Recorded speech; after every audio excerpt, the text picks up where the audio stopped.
Thank you all for joining us today. Welcome to the Amplify Girls of the longitudinal results. We are happy to see you all and to welcome everyone who did not have a chance to join us on Tuesday. Now, a quick recap for you. On Tuesday, we came together with other high-level practitioners from Women Deliver, ICRW, Akira Chips, the Population Council, and UNFPA to unpack our contextual understanding and recommendations for building and investing in girls' agency. A few key points to note is that we came to understand that we need to be more intentional about girls' agency, that investing the human side of girls' interventions translates to the economic empowerment of girls. In addition, we need better metrics to measure the impact of girls' programs on girls and actually use these metrics. We need dedicated funding to collaborate, get in the room, and share ideas, and have these kinds of discussions about best practices in girls' programming. Lastly, we said that empowerment is at the center of women's autonomy. We need interventions that respond to women's and girls' needs. Now, today, we are here to launch the Girls Agency Longitudinal Results, developed together with our partners, community-driven organizations in Kenya, Uganda, Rwanda, and Tanzania. To start us off and provide opening remarks is Ms. Victoria Agibatoyo, who is the lead regional partnerships for GPE in Africa and Asia Pacific. At the Global Partnership for Education, Ms. Victoria is the regional lead and representative for the African Union. She leads GPE's strategic partnership with multilateral development banks, regional organizations, and civil society in Africa and Asia Pacific to ensure strong support for education transformation in GPE partner countries, further public policy discourse at country level, and mobilize better financing for education and for GPE. Welcome, Victoria. Thank you so much for the kind introduction, Anika. It's a pleasure to be delivering this keynote on behalf of the Global Partnership for Education, GPE, and to be amongst esteemed colleagues at Amplify Girls and Echidna Giving, and also our colleagues who were on the previous panel a few days prior. Thank you for bringing us all here today and hosting this symposium to talk about recognizing the importance of measuring girls' agency in advancing gender equality across sectors. This event is key in highlighting the critical role played by local organizations and local programming on girls' agency, and that community-driven organizations are as well positioned as transnational actors to drive progress towards global development agendas, including gender equality to, in, and through education. We hold this event on the cusp of the UN Secretary General's Transforming Education Summit. But the truth is, we can't transform education systems without putting gender equality at the center. Gender equality must not be lost as a key goal in transforming education systems, particularly after the impact of the COVID-19 pandemic on girls' vulnerability and learning, and in the face of current and multiple overlapping crises, from economic upheavals, wars, humanitarian disasters, and climate change. Education systems are pushed to the brink and governments face hard choices on resourcing. For GPE, putting gender at the center of education means making education systems gender transformative. This means harnessing the full potential of education to transform attitudes and practices within and beyond the education system, to contribute to gender justice for all children, regardless of gender, but particularly girls in many contexts. Gender equality requires social transformation that can only be driven by addressing structural inequities and behaviors across society and the economy. Now, every year is critical for girls' education, but particularly since the onset of the pandemic. Nearly 130 million girls were out of school before the COVID-19 pandemic, and 20 million more girls risked being out of school by the time it ends. So the urgency remains big. And we know social norms is a key barrier to girls' education. So as world leaders begin rebuilding from the pandemic, GPE will play a vital role in ensuring gender equality is at the heart of their plans, building on the historic global momentum on education from our Global Education Summit in London in July, co-hosted by the UK and Kenya, to the Transforming Education Summit kicking off this week. GPE is the largest global fund dedicated solely to transforming education across the world, and is a unique multi-stakeholder partnership. We work with our country partners to transform education systems and reach the most marginalized and vulnerable children, particularly girls. Gender equality is at the heart of our new strategy, GPE 2025, and our approach to transform education. GPE's commitment to gender equality is hardwired into everything we do, funding ministries of education, evidence generation, supporting civil society and advocacy like this today, and building political will. We work with partner countries to diagnose and address reform priorities, which reduce gender inequalities to, within, and through education. From addressing violence in schools to tracking gender stereotypes in curricula. GPE is helping partner countries to make education systems genuinely transformative and ensure gender equality for future generations. We leverage the full breadth of our partnership behind breaking down gender barriers. For example, our Knowledge and Innovation Exchange is supporting countries to include gender transformative teaching methods into teacher training and to generate other forms of evidence for policymaking. GPE's Education Out Loud Fund supports civil society organizations focused on gender equality to amplify their voices in policy dialogues. And our Girls Education Accelerator supports girls to attend school and learn in countries where marginalized girls face the biggest challenges in accessing, learning, and thriving through education.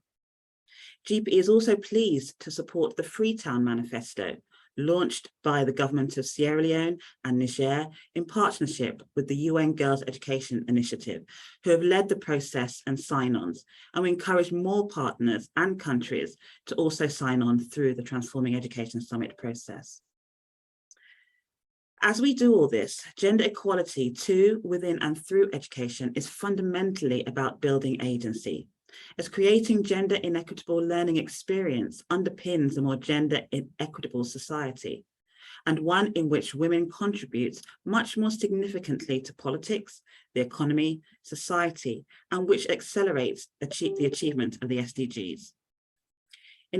Increasingly, for girls' education, it's acknowledged that improving outcomes for girls in low-resource settings requires content related to gender and power and sexual and reproductive health and rights as core to a girl's successful future. Achieving the outcomes we need on girls' education and eliminating the barriers to achieving this requires a broad-based approach on gender equality. For girls around the world to lead healthy, safe, educated lives and be empowered to achieve their full potential, we must build more evidence of what it takes to build their agency.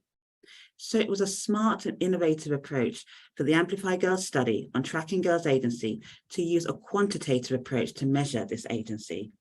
In doing so, the research also highlights the impact of focusing on the most marginalized girls and therefore demonstrating the significant amplifying effect on gender inequality when linked to socioeconomic disadvantage and other areas of disadvantage.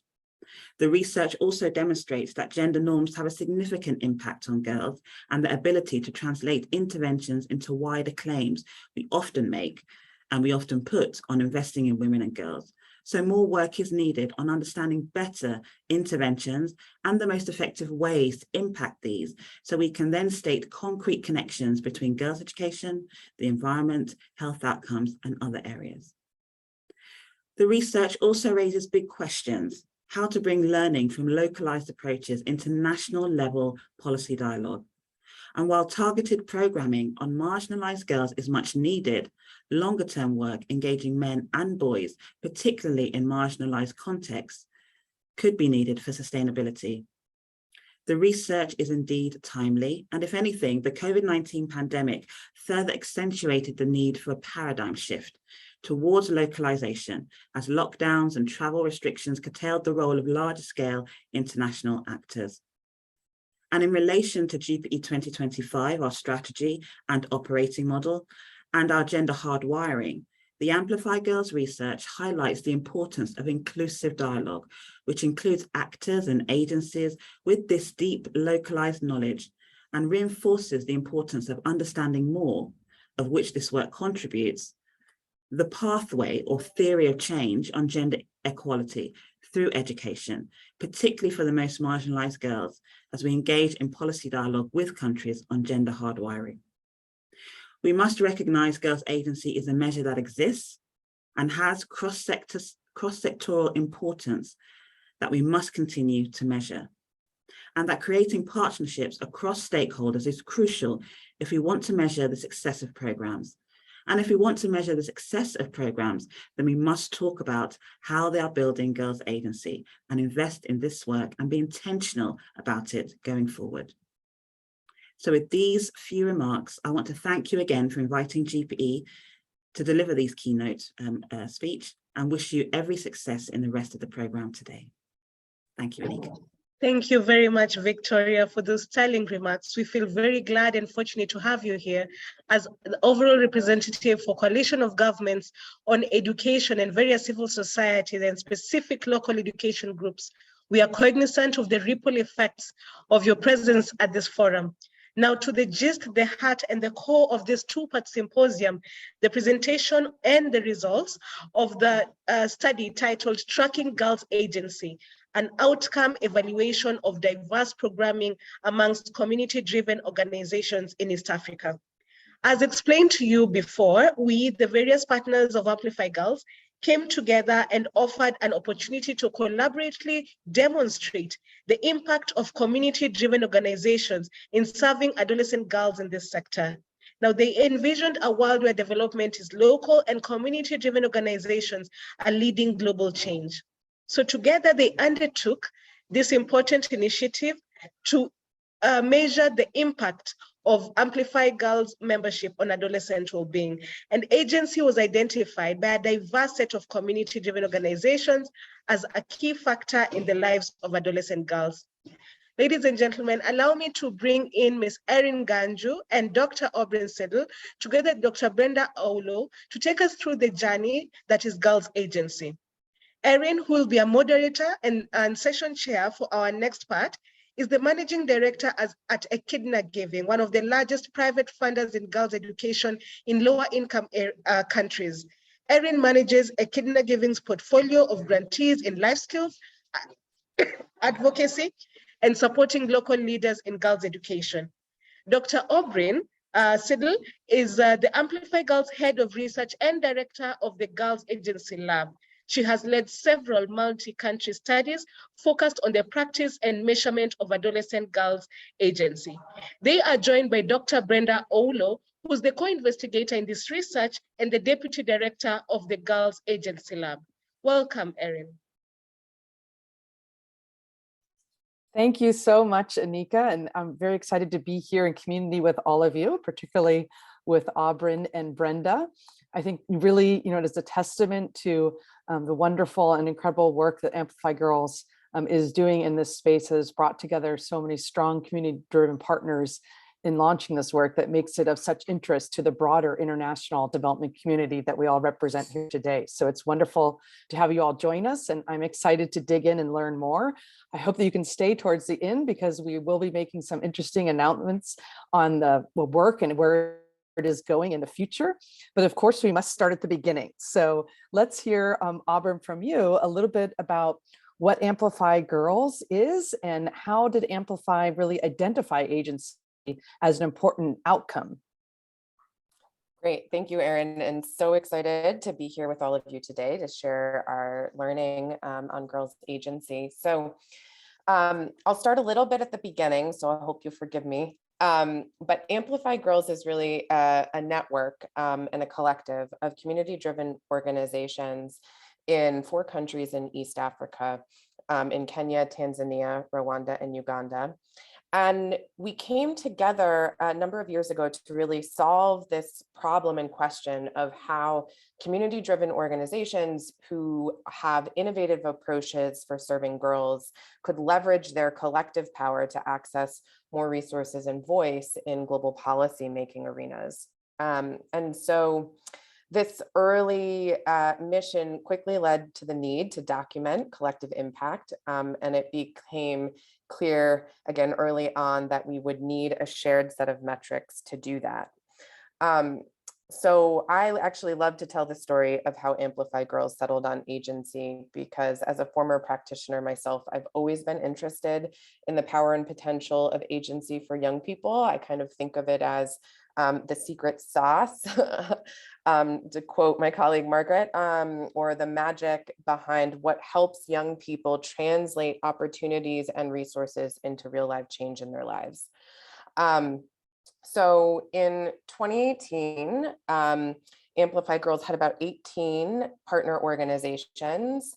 And we much as now, these organizations represented a really wide range of diversity of programs. So we had organizations who focused on vocational training for girls, formal schooling initiatives, life skills and leadership programs, and those that were operating in the realm more of economic empowerment. So how to distill shared metrics across this diversity was a bit of a challenge.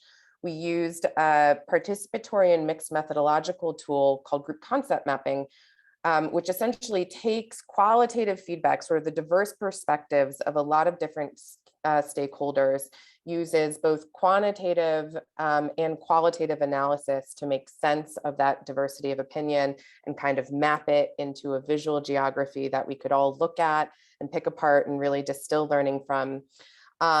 And what came out of that process were 4 shared metrics and unanimous agreement from all of the 18 partner organizations and leaders at the table that agency, girls' agency, was the #1 most important outcome for girls in their community. And I think that was a really profound moment for all of us. It was exciting, one, that there was consensus. And I think it just really speaks to the power and potential of girls' agency as a real force for change. Wonderful. That sounds like a really rich experience working with these important community-driven organizations. I know many of us here today have struggled with the difficulty in measuring agency. So I think it would be wonderful if we could dive in a little bit on how do you measure agency and what is the uniqueness, maybe also about your measure that you're developing at Amplify? Yeah, great question. Agency is indeed very difficult to measure. I think there is no perfect measure out there. We've worked hard in the last couple of years to develop a measure, and our measure defines agency as 4 domains or 4 buckets of things. We call those self-beliefs, environmental beliefs, self-governance skills, and leadership skills. So I like to translate that for people as, in our understanding of agency, girls must believe in their own skills and abilities. They must believe that their environment can be changed, and that's principally related to their beliefs about gendered norms and how rigidly their environment is structured by those norms. They must have the skills to coordinate their own abilities into action, we call self-governance skills, and they must have the skills to influence others, or leadership skills. So that's how we define it, and we came to that definition through an intensive process that took more than a year, where we developed this survey through collaboration with our 18 organizational partners. They told us what skills and beliefs constituted agency in their settings. We scoured the literature for pre-existing measures of those skills and beliefs that had been validated in other contexts. We developed some of our own questions. We piloted early versions of the survey in a few of our countries. We spoke to girls about agency, and then we held workshops with our partner organizations where they reviewed the survey in detail. They looked at how we were defining skills and beliefs, made sure those definitions were relevant and accurate for their settings, looked at each question and how each skill and belief was measured. And as you can imagine, that produced several versions of the survey, several revisions, I should say, which we then conducted an early validation study and an investigation of specifically the construct validity of this definition. So does our measure understanding agency as these 4 domains, is that an accurate measure of agency? Is this reflected in the data and how girls understand it? And we actually have a paper forthcoming in the Comparative Education Review on that early research work. But getting to the second point of your question, how is our instrument unique? So I think there's several ways in which it's unique. First, it's developed specifically for adolescent girls. Many measures that operationalize agency as decision-making in a particular domain of life or livelihood. And many of these domains are really only relevant to adult women and not necessarily to adolescent girls, although there are a few out there for girls specifically. But I think another thing which distinguishes our measure is that it attempts to directly measure the underlying psychological capacities that make up agency. So it's not a proxy measure. It is a comprehensive view of agency as an underlying psychological construct. And third, it's the only measure we know of to be developed by community practitioners in East Africa, right? So we're having all these conversations in the global space about how we make sure that our measures are culturally relevant, contextually relevant. And our measure was developed by community-driven organizations and their leaders in the settings where it will be used. And then last but not least, it attempts to account for girls' understanding of the structural constraints she faces. So I think in a lot of conversations about agency, we all know that girls' ability to exercise her agency is limited by the very real constraints in her environment. So structural systems which constrain the types of decisions that she has and the ways in which she can act. And while our measure doesn't objectively look at structure or attempt to measure structure itself, we ask girls to tell us how they view the structural constraints in their life. And I think that's unique. And I think it's important too, because agency, as much as it can be constrained by structural forces, it also implies that girls have some ability, right, to influence those structures too. So I think our measure is distinguished in those ways. Wonderful, that's great. I know on the Tuesday call, a lot of trying to understand this uniqueness and that importance of the context came up. And so it's really great to be able to dig into that and understand that more. It would be great, Aubryn, and also Brenda, to bring you into the conversation to hear a little bit more about Amplify's programs, because they are quite diverse, as we know. And I think it would be great if you could tell us a little bit more about how the study design and how you accounted for this diversity, because I think this is something that all of us in the audience, have our own experiences with. We would love to hear more about how you guys really tackled and approached this diversity and made it such an important part of your work. Yeah, great. I'll start and then I'll pass to my better half. So at the high level, we used a longitudinal design, meaning that we followed the same participants over the course of their program and captured their agency scores at 2 different points in time and then compared them baseline to end line. And in our final study, we had, I would say, 3 broad categories of programming, those that kind of operated outside school settings, programs that operated themselves low or no cost private schools for vulnerable girls alongside a host of other services, and programs that provided school-based interventions, usually in the after-school space. And all of these programs operated for varying lengths of time. So we had programs that operated from 3 months to 12 months in our study. And while this diversity is certainly a challenge and a limitation of our study design, it also posed a unique opportunity to learn about the impact and influence of different program structures and how those influence agency. So specifically, we were interested in program duration and dosage, and hypothesized that both of those things would matter for agency outcomes. So we started by comparing baseline and endline scores of agency across our entire cohort. We broke that down by dosage category and looked to see what the gains were in each dosage category.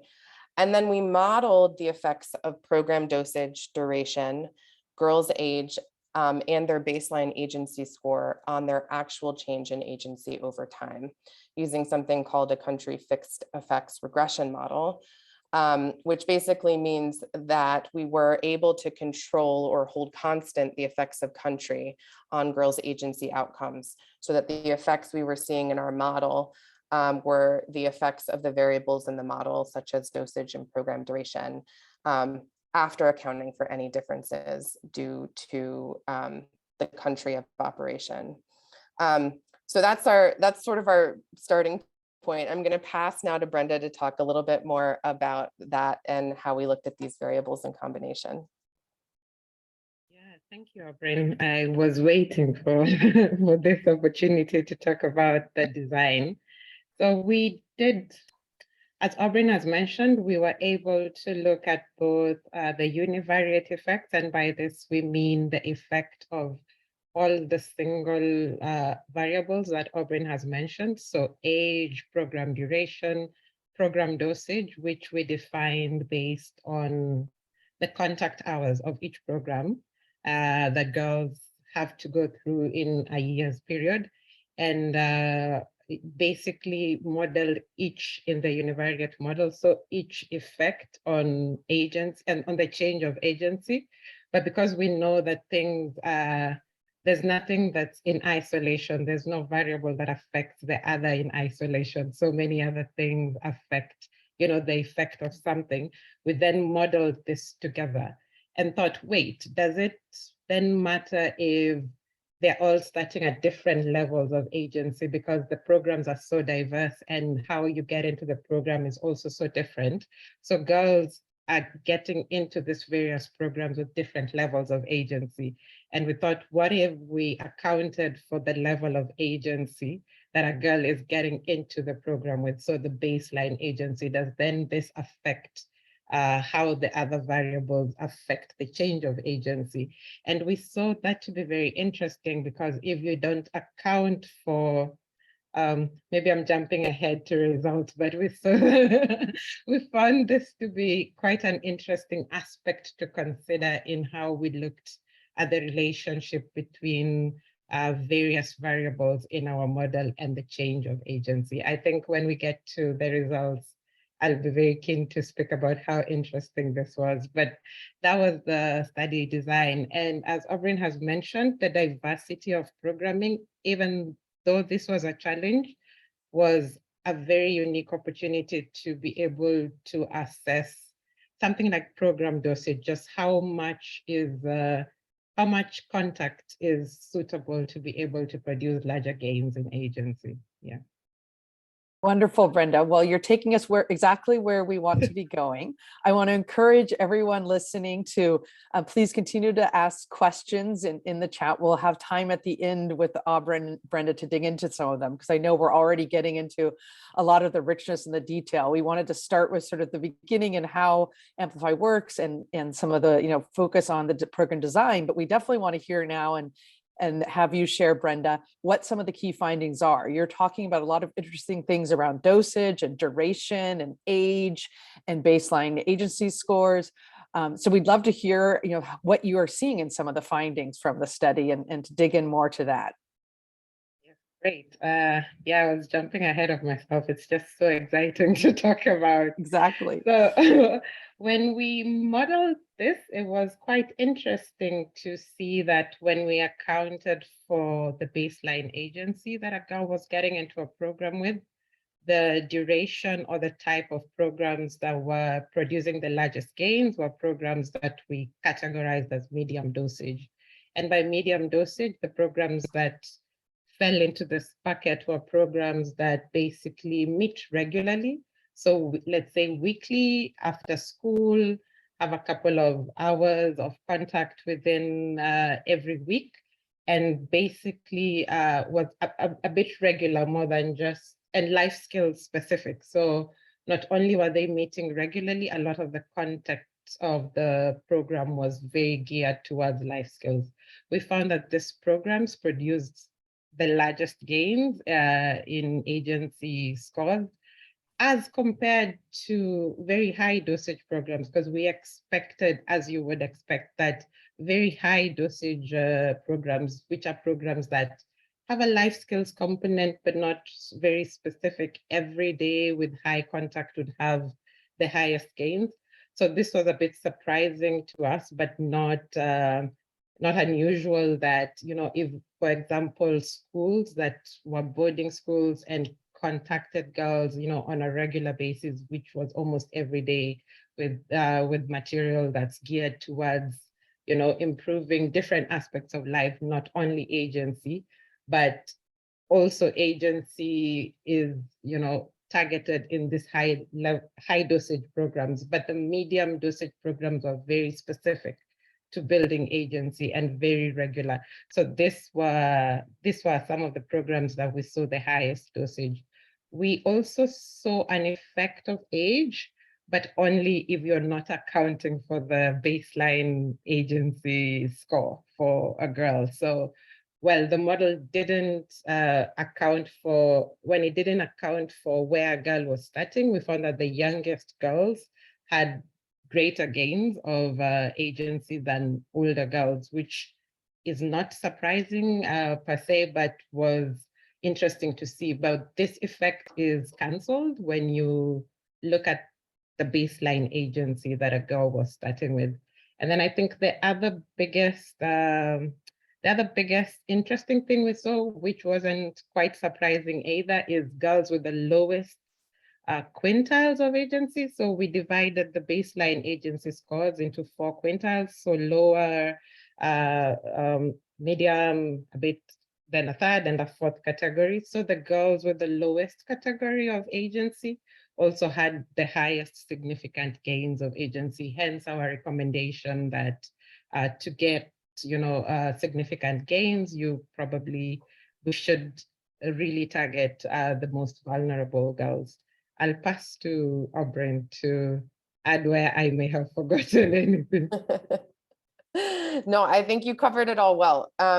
I would only add, I guess, that on the age question, as Brenda's mentioned, in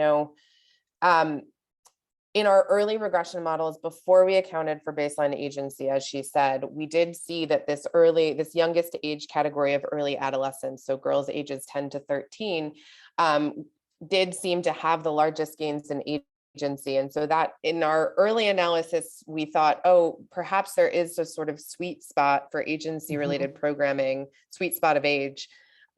However, we did see that those differences according to age were canceled, as Brenda said, when we accounted for baseline agency score in the model. So we can't say anything conclusive about age, but I think we agree that it's an area for further study and an interesting one to consider because, we know agency likely develops naturally in some regard across the life span of adolescence. And so continuing to ask this question of what age group might have the most sort of change capacity for agency, I think is an important one for practice. Yes, I mean, I think that is an important question is, does age matter, right, for improving girls' agency? And it sounds like it's not very conclusive yet, but I'm glad to hear that that is an important part of what you're looking at and analyzing, because I think that would be a really worthwhile, question if we had more answers to that. I want to circle back, Brenda, maybe with you on the dosage question too. And maybe for the benefit of all of us, we could talk a little bit about what you mean exactly by dosage, because I think there's some really interesting findings. I've just from afar looking at Amplify's work in this in the study over time. And certainly as a investor in programs like this globally, we found some of your findings very interesting on particularly on what it means for high and low dosage programs and which ones may be seen as more or less effective in the study as well. So can you circle back and kind of explain exactly dosage and then what kind of findings you saw there?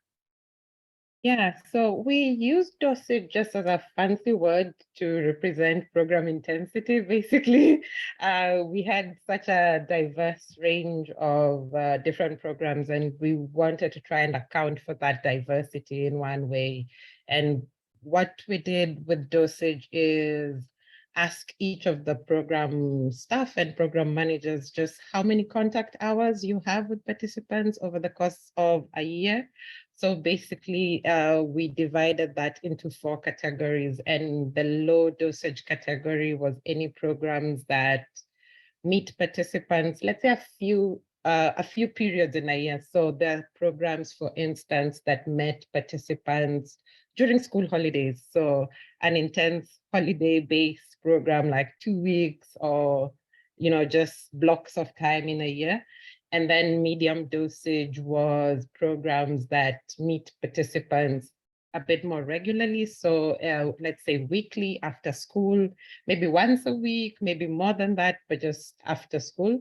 And then the distinction between medium high and high dosage was a bit more nuanced, because medium high dosage was, programs that also regularly meet participants, but it's just not like after school. It's more like specific chunks of time, like a day or 2 that are, dedicated towards agency programming.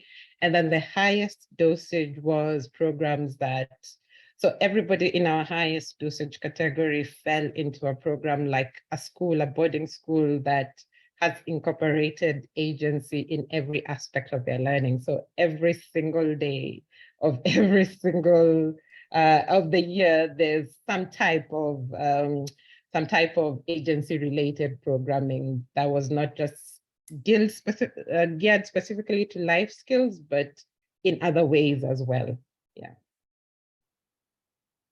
Great. Well, I think it's an important, yes, it is sort of a word we don't always use necessarily in dosage. So I think it's important to and somewhat, counterintuitive, because I think you'd think the high dosage ones and, would always be more effective, and it doesn't necessarily show. It shows that there's a lot of variety in this space and a lot of different ways of being able to work with students and girls, that I think would be really interesting to, as you continue your research, to find more about what is the best, most impactful ways that we can be interacting. Maybe both to Aubryn and Brenda, to both of you. I know we've got some good questions coming up, but I'd love for us to turn to sort of how you distill these findings of the research into a few key takeaways that you both are seeing. Are largely for us as practitioners, I think, in this space. Many people who joined us today are working on this themselves in their own communities, and it would be really interesting, I think, for them, if what are the key takeaways that you would like to share with them that your research is highlighting? Great. I'll start maybe and then pass to you, Brenda. So I think, for me, there are a couple key takeaways for practitioners. So, Brenda shared that we saw that gains in agency were by far the greatest for girls who started with the lowest agency score at baseline. So if we believe that there is a direct relationship between vulnerability and low agency score, so in other words, that the most vulnerable are likely to have low agency, then I think our findings do suggest that programs should really consider targeting the most vulnerable in order to achieve maximum impact. And this, on the one hand, may seem obvious to folks, but I actually think it's often counterintuitive to common practice knowledge and evaluation research, which has often showed that the most vulnerable are the hardest to serve effectively with programming. So, I think takeaway 1 is target the most vulnerable. And then second, we've talked a lot about program structure of our findings, but I think they indicate that, as Brenda's mentioned, sustained medium touch program delivery is the most effective approach to improving girls' agency over this sort of 12-month time span. I will say, our study duration did not extend beyond 12 months, so we can't speak to time periods that are actually longer than that. And to your question earlier, Erin, about high dosage programs, many of the high dosage programs in our Amplify cohort do run programs that are 3 or 4 years long, and we weren't able to sort of capture the maximum impact of that time period in our current study. But certainly our analysis suggests that each additional month of programming above 3 months and up to 12 months yields additional agency gains. And again, programs that meant weekly, for 1 or 2 hours of programming a week. So I think that's interesting, and it gives a lot of weight to the common program model that we see in the girls' education space of life skills programs sort of structured as these weekly after school or sort of weekend engagements. That seems to be, according to our results, a structure that is effective for improving girls' agency. Brenda, I'll pass to you. Great. So if you will be able to access our report, we have a very nice, beautiful diagram in there that just illustrates the change from baseline to endline of each of the 4 constructs that or domains of agency that Aubrey spoke about. So those self-beliefs, environmental beliefs, self-governance and leadership skills. And we see a change in all of this from baseline to endline. But in this line graph, we saw something very interesting. All the other 3, which is self-beliefs, self-governance skills, and leadership skills, all had a very similar trajectory that was, very steep in rise.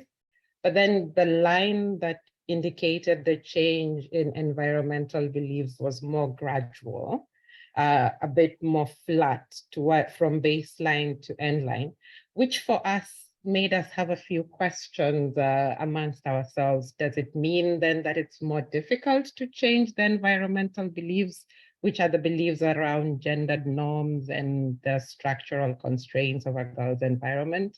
And we wondered if this was the case, if programs then should concentrate on this aspect of agency, gendered norms and structural constraints, and how much more then would agency change in a girl if we were able to, affect or change this one aspect that we saw to rise, but not as rapidly as the others. So that was also an interesting finding for us. We want to dig deeper into that, I must say, because we didn't have, it wasn't very conclusive. We'd like to be able to get more data and look at this more keenly, but certainly as a preliminary recommendation, that would be one.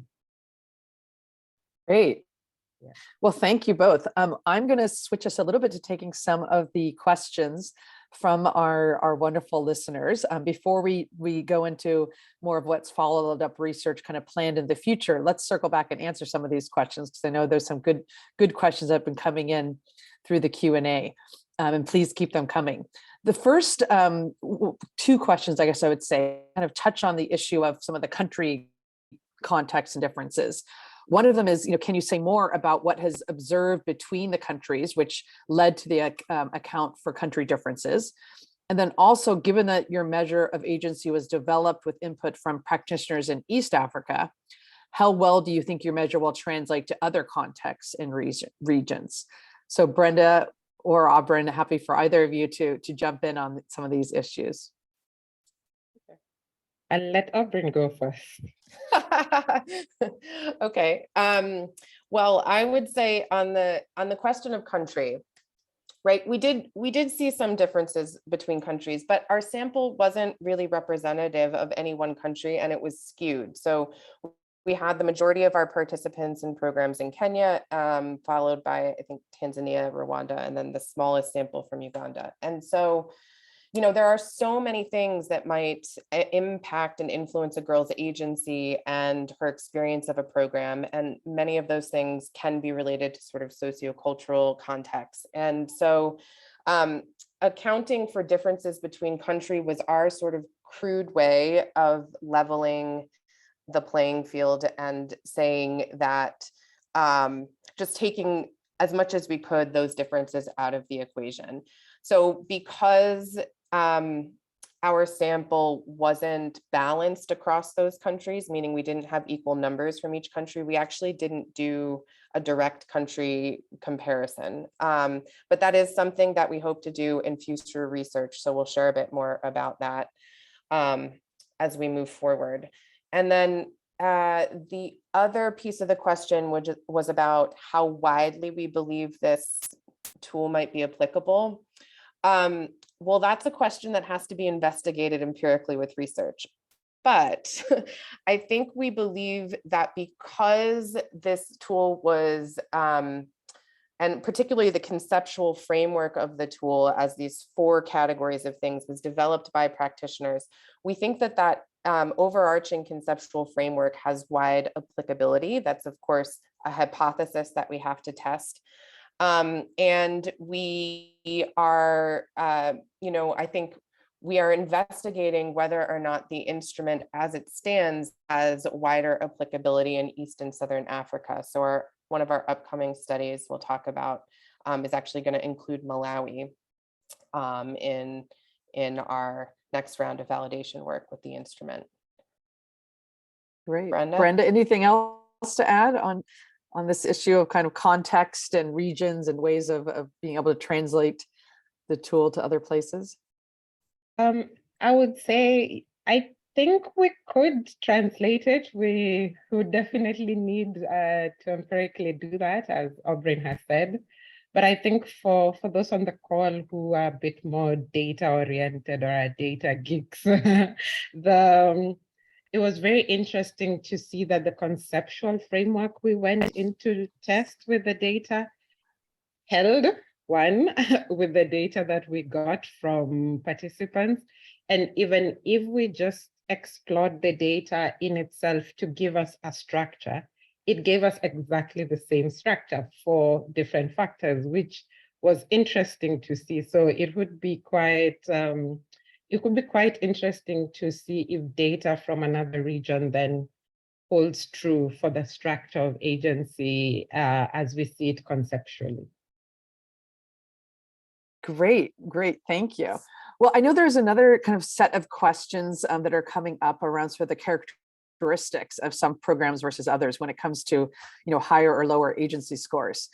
For example, peer led versus adult led, rural versus urban, high cost versus low cost, programs with dropout versus programs with none. So, maybe can we start to explore, some of these sort of questions that come up, and I think the best way to do that might be for you first to just talk about a little bit of more some of the settings that you were looking at, and whether any of these types of characteristics were things that you started to see to dig into more, or to look at any differences in. Brenda, I started last time. Great. When you read out the question, I thought that would be really great to look into next. what type of like peer-led versus otherwise, and look at how those were. But so full honesty, we didn't really consider the program delivery. So who delivers the program as a part of our analysis or as part of the work we did here. We just tried to find a way to bunch them in terms of context, but they were sort of mixed. There are programs I know from this analysis that employ both a mentor delivered approach and others that use like a peer delivered approach, but we didn't really examine that. And I would refrain from commenting on it until we are able to look at that more comprehensively, but that's definitely a good point of something to consider in trying to see which kinds of delivery structures are most beneficial in the change of agency. Yeah. I mean, Brenda, one question that come up specifically was for in-school versus out-of-school girls. Was there anything that came up, or were did you look at girls in both contexts? I know that's always an important kind of big question to look at, whether this intervention matters in terms of whether there were you were working with out-of-school girls or in-school girls. Yeah, there was a mix. Basically, there were girls that were in school and were doing programs either as opt-in from school-based programs, and there were those who are in school, so like the high dosage programs really couldn't opt in or out of the program because the community-based organization that runs the school considers it as a holistic program. And there were those who were teen mothers, so were not really in school, but were part of programming in other ways. We also had some samples of former street children who had been rehabilitated and were in a center. So the population was really diverse in terms of the school, out of school, and the circumstances of the participants. Brent, anything to add? Yeah, I would just add, I think I'm going to jump the gun on sharing a bit about another study upcoming because it will hopefully answer some of these questions. So we are right now working on a combined randomized controlled trial and process tracing study of a particular life skills program and mentoring program in Tanzania run by one of our partners there, GLAMI. And we'll be looking on the experimental side of the study at understanding the relationship between agency and educational outcomes. So is there a causal relationship? Can we say that improving girls' agentic capacity actually causes her to have better educational outcomes? So that's the first piece of the study. And the second piece of the study, which I think answers a bit, hopefully will answer some of these questions about program components, is a qualitative process tracing study where we're going to look at the different program components within this mentoring life skills program and try to draw some conclusions about which components actually lead to gains in agency. And so one of those factors might be, for example, mentoring, right? Role models, would be one of the sort of program elements that we'd be investigating along with many others. So we hope to have some answers to those questions forthcoming in the next few years.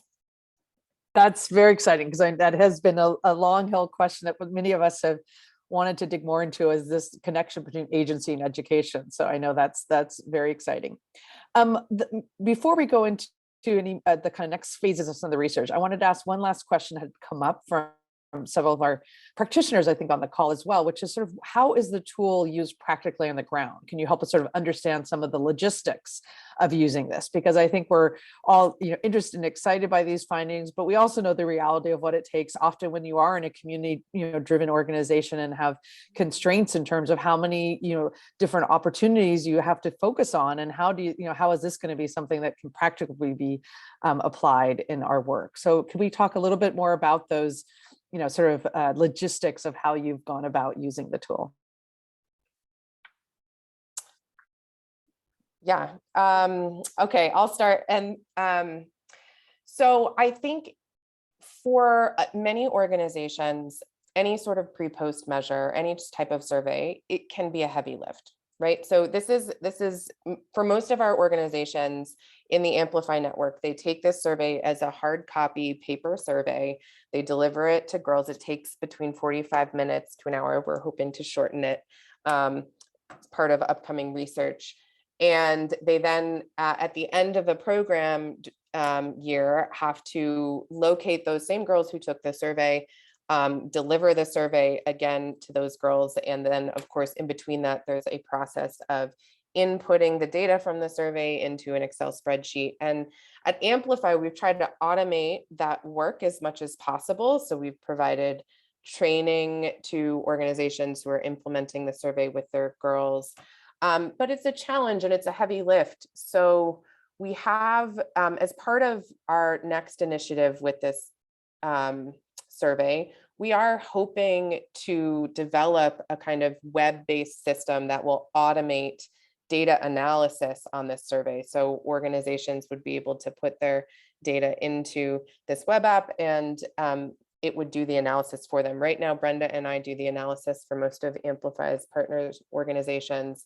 And we'd like to find a way to make that accessible to any organization, regardless of technical capacity, that would like to take it up. Great. Brenda, I would love to hear your thoughts on sort of this, any practical tips as you've been working with the tool that would be useful for our audience. I probably would answer this question by giving some of the challenges that the organizations we work with have experienced. And I think some of the smaller organizations that don't have a lot of staff dedicated to M&E have found it probably difficult to be able to link baseline and endline. So to find the same girl and make sure that they get the same survey number. So we do anonymize it to not have names on the survey, because some of the questions within, we're not being self-reported, we think anonymizing it just gives for, more honest answering from the participants. So some of the smaller organizations have had some challenges in being able to just logistically implement, a longitudinal study. But with some support, it's obviously possible. I think if your organization already has a lot of experience in delivering pre-post types of survey, this tool is easy to use. The analysis, on the other hand, might be where the challenge may be, because we are trying to, move away from just aggregating responses. So the tool right now is all the questions are Likert type of responses. And by that, I mean, it's like 5 options of responses that you can answer to every type of question. So we were trying to move away from just statistically aggregating and giving a raw score. So we were trying to provide adequate weighting to every question and see how then that contributes to the overall construct, which is a bit of a statistical undertaking if you particularly don't have the skill.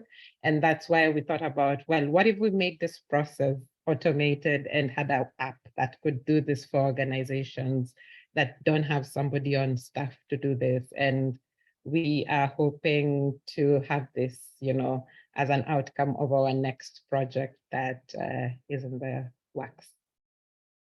Wonderful. Well, I think those practicalities are so important when we are talking about this work, because it is the reality of what we need to do to further it and be able to more widespreadly use tools like this. So thank you for sharing some of those challenges and the way you approach them. And I guess we'll end now and start to move towards our closing by asking if there's any follow-up research planned. You've hinted at different things throughout this talk this morning, and I think we're all really excited to see where Amplify Girls is going and how you're continuing to really work with this community that you've created to focus on girls' agency. So what's next? Great. We're really excited about what's upcoming. The research that we're talking about today, we're housing under the banner of the Girls Agency Lab, or GAL, as we fondly call her. And our first study that I'll mention is further validation on this survey. So as we talked about a little bit, our sample in our current cohort of partners wasn't balanced across countries. It didn't allow us to do some of the statistical analysis that we know is needed in order to fully validate this instrument, such as investigation of reliability, especially retest reliability. And it didn't allow us enough data from each country to really investigate how widely comparable this tool might be between countries. So our next study, which we're really excited about, working on in collaboration with Echidna Giving, but also one of our technical partners who I think is on the call today, the ICRW, International Center for Research on Women, is to look at the validity of this instrument country by country in East Africa. So in Kenya, Tanzania, Uganda, and Rwanda, and also Malawi. So expand our current scope a bit. And look at the construct of agency as these 4 dimensions in each country and whether or not it holds, and then look at how widely the tool might be compared between countries and even within countries. So that's the first bit of research that's upcoming. And we are launching that now, and we hope to have results in the next 12 to 18 months. Brenda? And the other very important study, I think Aubrey already mentioned it, but it's how does agency then affect other outcomes? We started with agency, but it doesn't end with agency, because agency is a pathway towards education, towards better health outcomes, towards economic empowerment. And I think on the session on Tuesday, Linda really spoke about this link between, agency and how it then affects other things. So our next study is a randomized control and process tracing study that Aubrey has mentioned severally. This is going to happen in Tanzania over the course of the next 4 years. So we will follow up participants who join a program from year 1 to year 4. So probably answer all the questions that we had lingering from what about after 12 months, how then does this change? And do we still see gains if we use the same tool over and over, from year 1 to year 4, and what is the change? And yeah, we hope that it will answer so many questions for us and for practitioners as well. Well, wonderful. Thank you, Brenda, and thank you, Aubrey. I know from a Kidney Giving's perspective, it's been a real pleasure to watch the journey that you've been on. It's been incredibly impressive to see the commitment of the community-driven organizations to this work and all that they're learning and sharing with our wider global community. So we're excited to continue to see this work evolve, be along the journey with all of you. And with that, I will hand it back to Anika to continue our program today.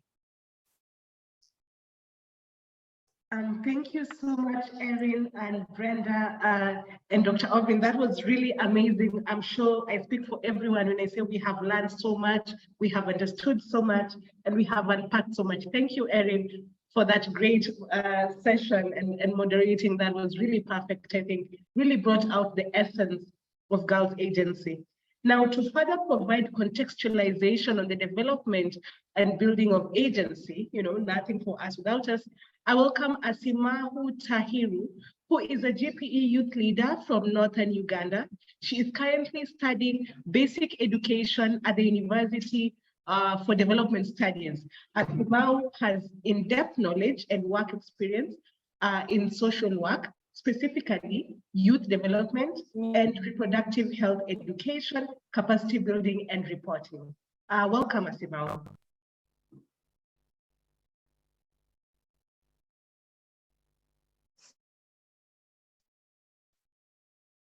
Thank you, Anika. Good morning, good afternoon. I'm really inspired by all the previous presented. I am pleased to be here. My name is Asmao, just rightly said by Anika. I am a GP youth leader who advocates for improved investments in girls' education and sexual and reproductive among world leaders. I am coming from the northern part of Ghana, specifically a deprived community where young girls and women are where young girls and women are deprived because they can't talk about what is affecting them. So growing up, I have always had an ambition to empower young girls like me right from primary school. And growing up, my friends, as a young teenager, my friends and I have faced a lot of difficulties in expressing ourselves, which is talking about our what we face, ourselves, because the society we found ourselves was a bit strict to us. We're told to be quiet when important decisions were our bodies. Agency has really helped me to know who I am. So during our periods, we were told it was a taboo to speak about menstruation and our experiences. We were told not to go to school. So in our community where I found myself, when a young girl gets her menses, the only advice we get from our mothers is once a boy touches you, are pregnant. So our mothers was kind of scared to let us go out when we are menstruating because they knew that we may get in contact during those periods, or maybe we may be influenced. And this really affected our academics. It's also affected games and at school. And silence.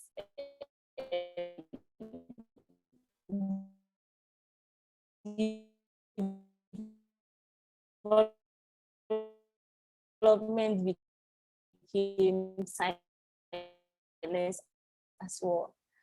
This has really affected, silence was the norm growing up as a young girl from the northern parts of Ghana. So in starting this, my journey I was so curious because other girls, I took up a leadership step by volunteering at the Planned Parenthood Association Sisters Team Lead for Reproductive and Health Education for my community.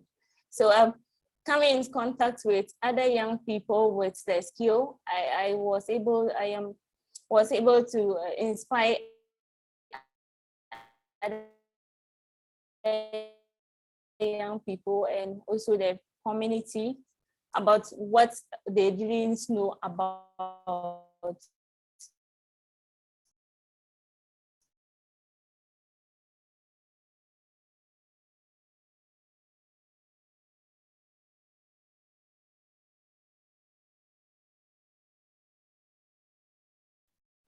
I think Asimau's network has a bit of a problem. Yes. And so, but she had indicated that, the area that she comes from in Ghana sometimes may have a problem in network. So allow me just to finish her speech to ensure that we get, which she had shared in advance, to ensure that we get what she wanted to tell us. So I will read her speech as follows. I am a Simao coming from the northern part of Ghana. And growing up, my friends and I experienced difficulties in expressing ourselves. And we were told by society that we were meant to be quiet and listen when important decisions were being made. This included decisions about ourselves and our bodies. And during our periods, we were told it was a taboo to speak about menstruation and our experiences. We were told not to go to school or not to speak about it, and it affected our participation in the classroom, during games, and at home. Abuse was silent, suffering was silent, development became silent as well. This affected the early growth of our leadership skills and decision-making because silence was the norm.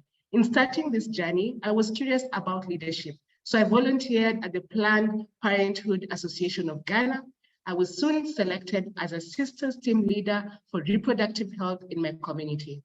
I realized that the power to speak, the power to believe in yourself, and the power to change your life lies in a self-actualization journey called agency. Agency enabled me to make better choices. It made me be my own advocate, and it brought me forth to this platform. It made me a better student who is now more aware of the possibilities of the future. It changed my mindset towards hope, towards decision-making and participatory leadership. Organizations like GPE are working with countries to support opportunities for girls to attend school, to learn, and to lead transformational change through the Girls Education Accelerator program. Working with my fellow girls, I have called what we do many names. I have called it mentorship. Sometimes we call it empowerment. Today, with this research, we call it agency. I stand as a young girl to continue advocating on the need for governments and stakeholders to support young girls by investing in their education through building their agency. If provided with agency, girls will be able to develop and define their lives, make decisions that matter to them, and actively participate in public and economic life. So right now, Amplify Girls has given us a tool. They have named our silence, and we ask you all to listen.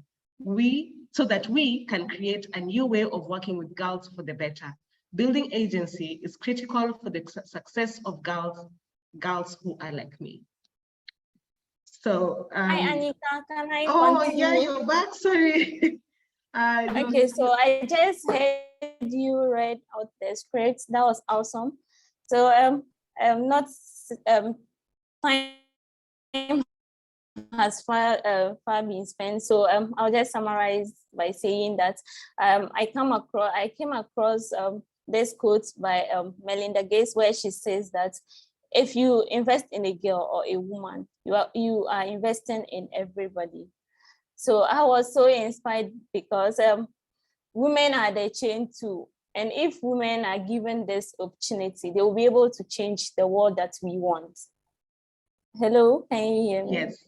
Okay, Yes, we can hear you. so let's give women the opportunity, or young girls the opportunity. Let's give them all the necessary support, education, and also train them capacity building so that they can build agencies. That was our song reading out. Thank you. Thank you so Over much, to you, Asimao. Anika. Thank you so much, Asimao. That was amazing. That was brilliant. We will, of course, have your speech uploaded onto our website as well as part of the recording that will be shared. I just want to ensure that I have everybody on the same page moving forward. A few things that Amplify Girls would like to ensure that we do, to ensure that we do not lose the momentum in this conversation. In the link, we will have, in the chat, sorry, we will have a link to the Amplify Girls Agency Stakeholder Working Group that will be meeting monthly to mobilize and galvanize action and resources towards Girls Agency. In case you or your organization would like to join, please check the chat right now. The link has been posted. This will also be shared in our email action after this. To everyone who has registered.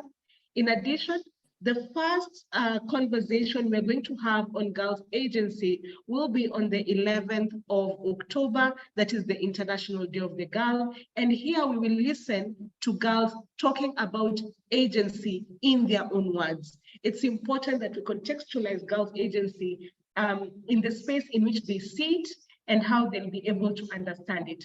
So this will allow us practitioners ensure that as we take on Girls Agency, we're able to understand Girls Agency from their perspective as well. As Brenda and Obryn mentioned, we have launched the Girls Agency Lab, and we will be, of course, looking at organizations, community organizations that would like to take part in the Girls Agency Lab.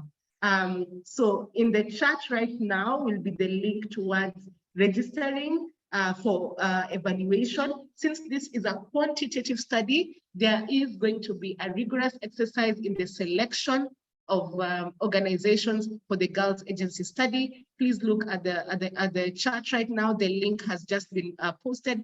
Please fill in your organization if you'd like to be part of that research study, and we'd be happy to take you through the evaluation process. All in all, thank you, everyone. We are just 2 minutes over our time today, but we are grateful for everybody who has been able to join. And we hope that we will meet again on the 11th of October, sorry, to listen to our girls. Thank you for joining, and do have a good evening.